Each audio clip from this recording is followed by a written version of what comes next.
Papatze, non, ça fait mal. Le cri déchira le silence aseptisé de la villa milanaise comme une lame de rasoir. Ce n'était pas un pleur de caprice. C'était un cri d'agonie pure, physique, immédiate. Dans son bureau au rez-de-chaussée, Alessandro Moretti bondit, renversant sa chaise design à 3000 €. Son cœur explosa dans sa poitrine. Il connaissait ce son. C'était le son de l'échec. Le son qui lui disait que, malgré les caméras, les protège-coins et les sols amortissants, sa maison était encore un piège mortel pour son fils. Alessandro courut. Il dévala les escaliers en acier suspendu, sautant les marches deux par deux, le souffle brûlant dans sa gorge. « Léo, je suis là, j'arrive !» Lorsqu'il ouvrit à la volée la porte de la salle de jeu, une pièce de 100 mètres carrés qui ressemblait plus à une clinique qu'à un lieu pour enfants, la scène le paralysa sur le seuil. Le petit Léo, 5 ans, était étendu au sol, recroquevillé en position fétale sous l'immense baby-foot professionnel. Il se tenait la cuisse droite à 2 mains, appuyant fort et son visage était un masque rouge de larmes et de morve. Il tremblait si violemment que ses talons tapaient rythmiquement contre le sol en résine. Au-dessus de lui, immobile comme une statue grecque, se tenait Isabella. La nouvelle femme d'Alessandro ne semblait pas effrayée. Elle semblait agacée.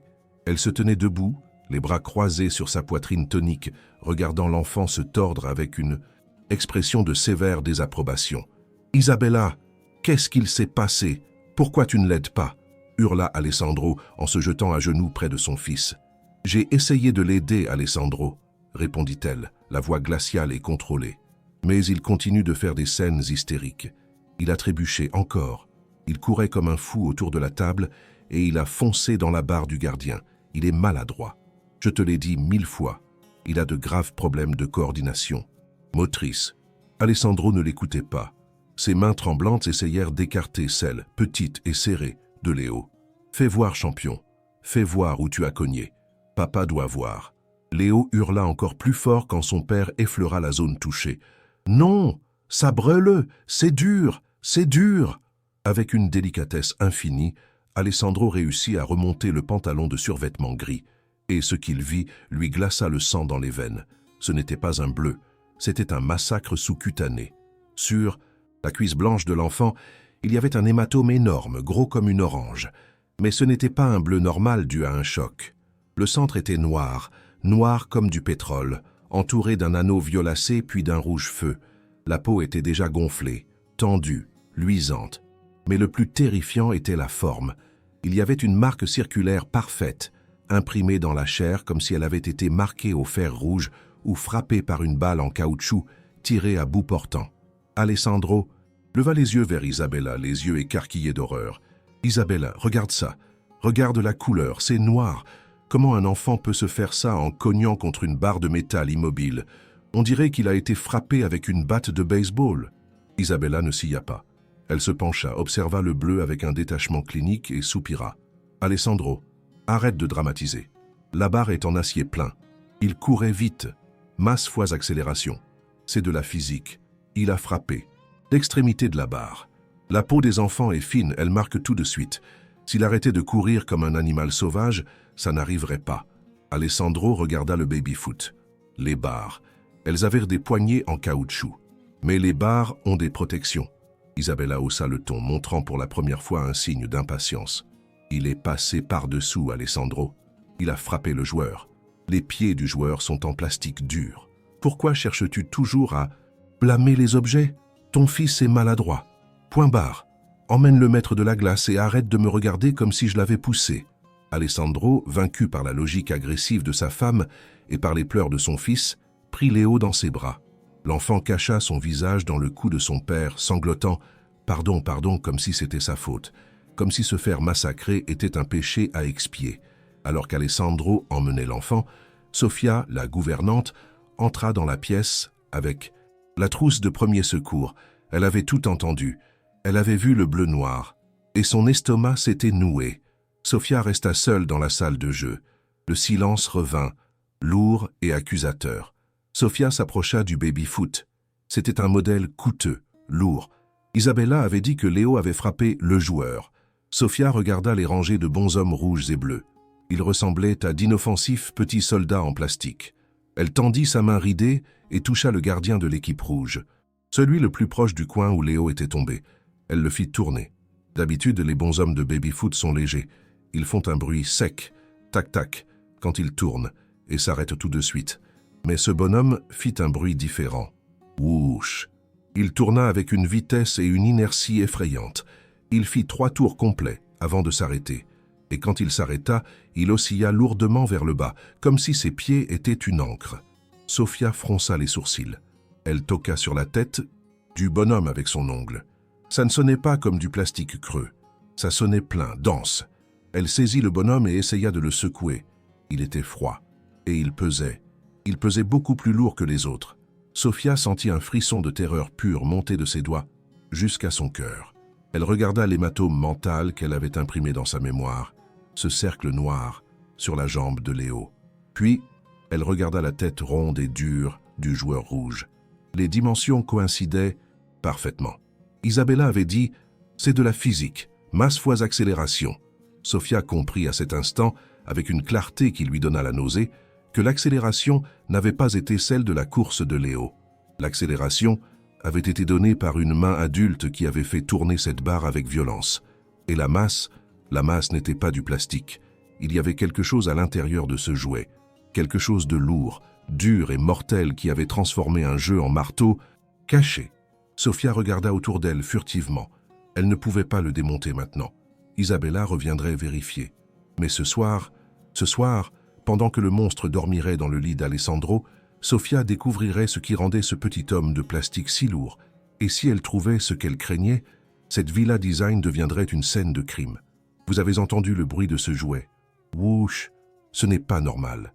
Un bonhomme en plastique ne tourne pas avec cette force. Létale. Si toi aussi tu as des frissons et que tu as compris que ce baby-foot a été transformé en arme secrète, abonne-toi tout de suite à la chaîne.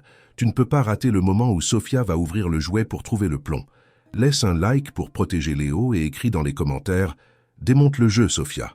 Dans les jours qui suivirent l'incident, la villa d'Alessandro Moretti devint un lieu de silence pesant et de portes closes. Le petit Léo boitait dans les couloirs, immaculé, traînant sa jambe droite, essayant de se rendre invisible. Il avait arrêté de parler, ne répondant aux questions de son père que par des hochements de tête. La terreur qu'il éprouvait chaque fois qu'Isabella entrait dans la pièce était palpable. Une vague de froid qu'Alessandro, dans son besoin désespéré de normalité, choisissait d'interpréter comme de la timidité. Isabella, de son côté, avait intensifié le régime. « Il doit retourner tout de suite dans la salle de jeu », avait-elle décrété au dîner, coupant son steak saignant avec une précision chirurgicale. Si on lui permet d'éviter cette pièce, il développera une phobie permanente. Il doit affronter sa maladresse. C'est comme remonter à cheval après une chute. Alessandro avait hoché la tête, buvant une gorgée de vin rouge pour chasser le nœud dans son estomac. « Tu as raison, mon amour. Mais allons-y doucement. L'hématome est encore vilain. » Isabella répliqua. « Ce n'est que du sang coagulé. Le muscle est intact. Demain, on recommence les exercices de réflexe au baby-foot. Il doit apprendre à coordonner l'œil et la main. » Sophia, qui servait l'accompagnement, avait serré le plateau d'argent si fort que ses jointures étaient redevenues blanches. Exercice de réflexe. Elle savait ce que ça voulait dire. Ça voulait dire que l'enfant serait enfermé à nouveau dans cette pièce insonorisée avec la femme qui le haïssait. La nuit arriva comme une bénédiction sombre. À 2 heures du matin, un orage d'automne battait contre les baies vitrées de la villa, couvrant tout bruit intérieur. C'était la couverture parfaite. Sophia sortit de sa chambre dans l'aile de service. Elle portait une robe de chambre en laine foncée et des pantoufles silencieuses. Dans sa poche, elle avait une petite lampe torche et un tournevis cruciforme qu'elle avait pris dans la boîte à outils du jardinier. Elle traversa le salon obscur et monta les escaliers vers la salle de jeu. Son cœur battait dans sa gorge. Si Isabella la trouvait, là, ce serait la fin. Elle serait renvoyée et Léo resterait seul avec son bourreau. Elle entra dans la salle de jeu et ferma la porte derrière elle. Elle alluma la lampe, gardant la main sur la lentille pour étouffer la lumière. Le faisceau frappa le baby-foot. Les joueurs en plastique rouge et bleu projetèrent des ombres longues et distordues sur le terrain vert, comme une armée de petits démons. Sophia s'approcha du côté rouge. Elle trouva le gardien, celui qui avait fait ce bruit étrange. Bouche, elle le toucha. Il était froid. Elle essaya de le tourner. L'inertie était incroyable. Un bonhomme normal s'arrête tout de suite. Celui-ci continuait d'osciller pendant des secondes, entraîné par le poids de sa tête. « Qu'est-ce que tu as à l'intérieur » chuchota Sophia. Elle se pencha sous la table. Le bonhomme était vissé à la barre par une vis centrale. Sophia inséra le tournevis. C'était serré avec une force inhumaine. Elle dut utiliser ses deux mains, serrant les dents, priant pour que le tournevis ne glisse pas. Cric, la vis céda. Sophia dévissa rapidement et retira le bonhomme de la barre. Dès qu'elle l'eut en main, elle faillit le laisser tomber. Il pesait énormément. Ce n'étaient pas les 50 grammes de plastique creux standard. Ce truc pesait au moins 300 ou 400 grammes. C'était une pierre compacte. Sophia pointa la lampe sur la base du bonhomme. Isabella avait fait un travail propre, presque invisible. Mais en regardant attentivement, Sophia vit une ligne de colle époxy transparente qui scellait une fente dans le plastique. Sophia prit un cutter et avec une patience infinie, incisa la colle. C'était dur, mais elle réussit finalement à faire sauter le bouchon qu'Isabella avait créé. Elle retourna le bonhomme sur la paume de sa main. Un cylindre de métal gris foncé glissa dehors, lourd et froid. Du plomb. Sophia fixa le morceau de métal avec horreur. C'était du plomb fondu, moulé pour remplir exactement la cavité intérieure du jouet. Isabella avait transformé un bonhomme de baby-foot en matraque, en massue déguisée en jeu. Quand elle faisait tourner la barre avec sa force d'athlète, ce poids générait une force d'impact dévastatrice, capable de casser un os ou de causer des hémorragies profondes. Voilà pourquoi le bleu était noir. Voilà pourquoi Léo tombait. Il ne trébuchait pas, il était abattu. Isabella tirait ses barres comme si elle tirait un penalty, visant les jambes, l'estomac, les bras de l'enfant. Mais il y avait plus. Sophia remit le plomb dedans et regarda l'extérieur du bonhomme. Elle passa le doigt sur la nuque du joueur, la partie qui frappait le plus souvent. Elle remarqua quelque chose qu'elle n'avait pas vu avant. Collé derrière la tête du bonhomme en plastique, il y avait un petit objet métallique. Un bouton en métal repoussé, peut-être pris sur une vieille veste en jean. Il avait un dessin particulier, une petite étoile à 5 branches en relief. Sophia se figea. Un souvenir traversa son esprit comme un éclair. L'hématome sur le dos de Léo d'il y a 2 semaines. Isabella avait dit qu'il était tombé sur des Legos, mais Sophia se souvenait avoir mis de la pommade sur ce bleu. Au centre de la tache violette, il y avait eu une étrange abrasion en forme d'étoile. Sophia avait pensé que c'était une brique de construction, mais ce n'en était pas une. C'était ce bouton. Isabella avait ajouté le métal pour concentrer la force de l'impact en un point minuscule, augmentant la douleur de façon exponentielle sans nécessairement déchirer la peau, créant ces bleus profonds et nécrotiques. C'était du sadisme pur, de l'ingénierie de la torture appliquée au jouet. Sophia remonta le bonhomme à la hâte, mais ne serra pas la vis à fond. Elle laissa le jeu truqué sur la table, mais garda le cylindre de plomb et le bouton métallique qui s'était détaché. Elle avait les preuves. Elle sortit de la salle et se dirigea vers la chambre de Léo. L'enfant dormait d'un sommeil agité. Sophia souleva délicatement la couverture et le pantalon du pyjama. Elle pointa la lumière. L'hématome était là, horrible, noir. Et juste au centre, dans la zone la plus sombre, il y avait l'empreinte fantôme. Une marque circulaire avec un point central enfoncé. Ça correspondait parfaitement à la tête du bonhomme avec le bouton. Sophia couvrit l'enfant et embrassa son front en sueur. Une larme solitaire coula sur son visage, mais elle l'essuya tout de suite. Il n'y avait pas le temps de pleurer. Il n'y avait que le temps pour la guerre.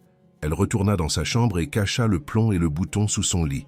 Demain matin, Alessandro aurait une leçon de physique structurelle qu'il n'oublierait jamais. Demain, le père architecte découvrirait que la structure la plus dangereuse n'est pas un gratte-ciel qui s'effondre, mais une famille construite sur des mensonges. L'aube sur Milan n'apporta pas de lumière, mais une chape de brouillard gris. À l'intérieur, l'air était irrespirable. Le petit déjeuner se déroulait dans un silence de tombe. Alessandro sur sa tablette, Léo recroquevillé. « Alors » commença Isabella avec sa voix théâtrale. « J'ai pensé au programme d'aujourd'hui. Après l'école, on fera une séance intensive de coordination. J'ai acheté des poignets lestés pour Léo. Si on augmente la résistance musculaire, peut-être qu'il arrêtera de tomber comme un sac de patates. » Léo émit un gémissement étouffé, laissant tomber son biscuit. « Non. Salle de jeu, non. Bobo. » Alessandro leva les yeux, fatigué. « Isabella, s'il te plaît. La jambe est encore noire, pas d'exercice aujourd'hui. Isabella souffla avec mépris. Le repos est pour les faibles, Alessandro. Si tu le couves, il restera invalide. La douleur est un professeur, il doit apprendre à... Crash. Le bruit de quelque chose de lourd frappant la table en verre trempé fit sursauter tout le monde. Sofia était entrée dans la salle à manger. Elle n'apportait pas de café. Elle apportait le bonhomme rouge du baby-foot. Elle venait de le claquer sur la table, juste devant Alessandro. Le jouet resta là, oscillant de façon menaçante. Le son qu'il avait fait en frappant le verre avait été sourd, métallique. Un son d'enclume, pas de jouet. « Sofia, tu es devenue folle ?» hurla Isabella. « Tu as abîmé la table, c'est quoi ce truc ?» Sofia ignora totalement la maîtresse de maison. Elle s'adressa à Alessandro avec un calme glacial. « Monsieur Alessandro, vous êtes architecte. Vous connaissez les matériaux. Vous savez combien pèse du plastique ABS ?» Sofia poussa le bonhomme vers lui. « Prenez-le en main. » Alessandro, confus, regarda la gouvernante. Il ne l'avait jamais vue comme ça. Il y avait une fureur sacrée dans ses yeux. Lentement, il tendit la main et saisit le bonhomme rouge. Dès que ses doigts se refermèrent autour de la figurine, le bras d'Alessandro tomba vers le bas sous la surprise. Le poids. C'était absurde. Ce morceau de plastique pesait comme un marteau. C'était dense, compact, glacé. « C'est quoi ce bordel ?» murmura Alessandro. « Pourquoi il pèse si lourd? C'est plein ?»« C'est du plomb, monsieur, » dit Sofia. Le mot tomba dans la pièce comme une sentence de mort. Isabella blêmit. « C'est un modèle professionnel, » bégaya-t-elle. « Ils sont équilibrés pour le tournoi, pour les tirs de précision. »« Précision ?» Sofia rit, un rire sans joie. Elle prit un couteau à beurre et d'un coup sec fit sauter le bouchon de plastique qu'elle avait déjà desserré la nuit. Elle retourna le bonhomme sur la table. Un cylindre de plomb gris, brut et lourd, glissa dehors avec un bruit sourd, roulant sur le verre jusqu'au verre d'Alessandro. Le silence fut assourdissant. Alessandro fixa le plomb. Il regarda le bonhomme vide. Il regarda les mains d'Isabella, ses mains d'athlète, capables de générer une force explosive. « Tu as rempli les joueurs de plomb fondu », murmura Alessandro, son esprit traitant l'horreur. « Tu as transformé le baby-foot en une série de masses d'armes rotatives. » Isabella hurla. « Je voulais juste le rendre stable. La table vibrait. Léo n'arrivait pas à jouer. »« Modification technique ?» intervint Sofia, implacable. « Et ça, c'est aussi technique ?» Elle sortit de sa poche le bouton métallique avec l'étoile. Elle le posa à côté du plomb. Alessandro le reconnut. Il avait vu ce bouton sur une vieille veste d'Isabella. Ceci était collé derrière la tête du joueur, expliqua Sofia, la voix tremblant de rage. Sur le point d'impact, du plomb pour la masse, du métal pour la coupure. Sofia se tourna vers Léo. « Viens ici, mon amour. » Avec délicatesse, elle souleva le short de l'enfant, exposant l'hématome noir. « Regardez, monsieur, regardez le centre. Il y a une marque circulaire. Et regardez le dos. » Elle souleva le t-shirt. Au milieu du vieux bleu, la marque délavée d'une étoile. Sofia approcha le bouton de la peau de Léo. Les dimensions étaient identiques. « Il ne tombait pas, monsieur, » dit Sofia en regardant Alessandro. Elle le faisait entrer dans la pièce. Elle fermait la porte. Et elle commençait à tirer. Elle utilisait les barres comme des fouets. Chaque fois qu'elle tournait cette poignée, ce marteau de plomb frappait votre fils avec une vitesse impressionnante. Et quand il tombait, elle disait qu'il avait trébuché. Alessandro regarda le bleu, le plomb, le bouton. Tout s'assembla. La peur de Léo, le son whoosh, l'insistance sur la maladresse. Un rugissement primal monta dans la poitrine d'Alessandro. Ce n'était pas de la colère. C'était l'instinct d'un père qui réalise qu'il a laissé le loup garder le berceau. Il se leva lentement. Il prit le bonhomme et le plomb. Il se tourna vers Isabella. Elle recula en tremblant. « Alessandro, écoute-moi. C'était une thérapie de choc. Il devait apprendre à esquiver. Le monde est dur. »« Dur !» Le cri d'Alessandro fit trembler les verres. Avec violence, il jeta le bonhomme lourd contre le mur, à quelques centimètres de la tête d'Isabella. Le jouet fit un trou dans le plâtre et tomba lourdement. « Tu as utilisé du plomb sur un enfant de 5 ans, » rugit-il en avançant. « Tu as transformé ma maison en chambre de torture. Tu as dit qu'il était maladroit. Tu as dit que c'était sa faute. » Il arriva devant elle. Isabella se recroquevilla. Mais Alessandro ne la toucha pas. Il la regarda avec un mépris absolu. « Tu es malade, siffla-t-il. Une sadique. Tu as utilisé ma confiance pour détruire mon fils. Il se tourna vers la gouvernante. Sofia, emmène Léo dans le jardin, tout de suite. Dès qu'il fut ressorti, Alessandro prit le téléphone. Il composa 3 chiffres. Police, j'ai besoin d'une patrouille à la Villa Moretti, tout de suite. Maltraitance aggravée sur mineur. J'ai l'arme du crime, et j'ai la coupable qui essaie de s'enfuir. Isabella essaya de courir vers la porte. Alessandro lui barra la route. Tu ne sors pas. Tu es une erreur de conception. Et maintenant, je vais te démolir. Quel moment! Incroyable! La preuve du plomb a détruit tous les mensonges. Alessandro a enfin vu la vérité grâce au courage de Sofia. Si tu as senti le poids de ce plomb dans ton estomac et que tu as exulté quand Alessandro a appelé la police, laisse un énorme like. Abonne-toi à la chaîne pour voir comment cette famille va reconstruire sa vie sur les décombres. Le monstre a été capturé, mais les blessures doivent encore guérir. Ce matin-là, alors que les sirènes emmenaient Isabella, un silence propre descendit sur la maison. Alessandro n'alla pas travailler. Il avait un travail structurel urgent. Il monta à la salle de jeu avec la grosse boîte à outils. Il ne démonta pas le baby-foot avec soin. Il l'agressa. Avec une clé anglaise, il dévissa les pieds. Avec un marteau, il cassa les côtés. Il arracha toutes les barres. Il mit tous les bonhommes, rouges et bleus, dans un gros sac poubelle. Il ne voulait pas savoir combien contenaient du plomb. C'étaient tous des armes. Il traîna les restes dans la cour et jeta tout aux ordures dans un fracas libérateur. De retour dans la pièce vide, Alessandro regarda autour de lui. Il vit le sol dur, les angles vifs, le minimalisme froid. Il vit son architecture avec les yeux d'un enfant effrayé. « C'est froid », murmura-t-il. « Cette pièce est un frigo. Il n'y a pas d'amour ici. Il n'y a que du design. » Il alla dans la chambre de Léo. L'enfant avait de la glace sur la jambe. Alessandro s'agenouilla. « Léo », dit-il en pleurant, « papa a jeté le méchant jouet. Il l'a cassé en morceaux. Il ne te fera plus jamais mal. » Léo demanda incertain. « Et la méchante dame ?» Alessandro embrassa le bleu-noir. Elle aussi, elle est partie pour toujours. Dans les mois qui suivirent, la transformation fut radicale. Alessandro laissa tomber les projets internationaux. Il se consacra au bonheur de son fils. La salle de jeu fut éventrée. Exit le sol en résine. Place au bois chaud et aux tapis épais. Exit les meubles en verre. Place aux coussins géants et à une cabane en tissu. La justice pour Isabella fut sévère. Le rapport forensique du plomb prouva la préméditation. Elle fut condamnée pour coups et blessures volontaires aggravés. Sofia fut promue assistante familiale, dînant avec eux, devenant la grand-mère que Léo avait perdue. Épilogue. 1 an plus tard. C'est un après-midi pluvieux à Milan. Mais à l'intérieur, la lumière est chaude. Dans la nouvelle salle de jeu, qui ressemble à un nid géant, Léo, maintenant 6 ans, court vite, en petsantis, riant, après une balle en mousse. Il trébuche. Il tombe. Mais il n'y a pas de bruit d'os contre le métal, juste un pouf doux alors qu'il atterrit sur le tapis moelleux. Léo se relève en riant. « Je suis tombé tout mou, papa. » Alessandro est assis par terre, sur un pouf informe construisant des Legos avec Sofia. Il regarde son fils se relever sans peur. Les jambes de Léo sont nues.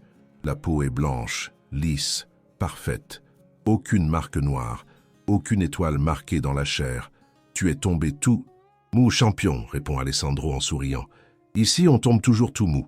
Sofia passe une pièce à Alessandro. Vous voyez, monsieur, il n'est pas maladroit. C'est juste un enfant qui joue. Il avait juste besoin d'un sol qui ne l'agresse pas. Alessandro emboîte la pièce. J'ai appris la leçon, Sofia. La structure la plus importante n'est pas celle qui soutient le toit. C'est celle qui soutient le cœur. Et ça ne se construit pas avec du ciment. Ça se construit avec de l'attention. Léo se jette sur son père. Ils rient tous les trois, un enchevêtrement de bras dans une pièce qui a enfin cessé d'être un musée pour devenir une maison. Quel soulagement de voir les jambes de Léo sans aucune égratignure. Cette histoire nous rappelle que la sécurité d'un enfant ne dépend pas seulement des meubles protégés, mais des personnes qui l'entourent. Parfois, le plus grand danger se cache derrière un sourire parfait et un jouet truqué.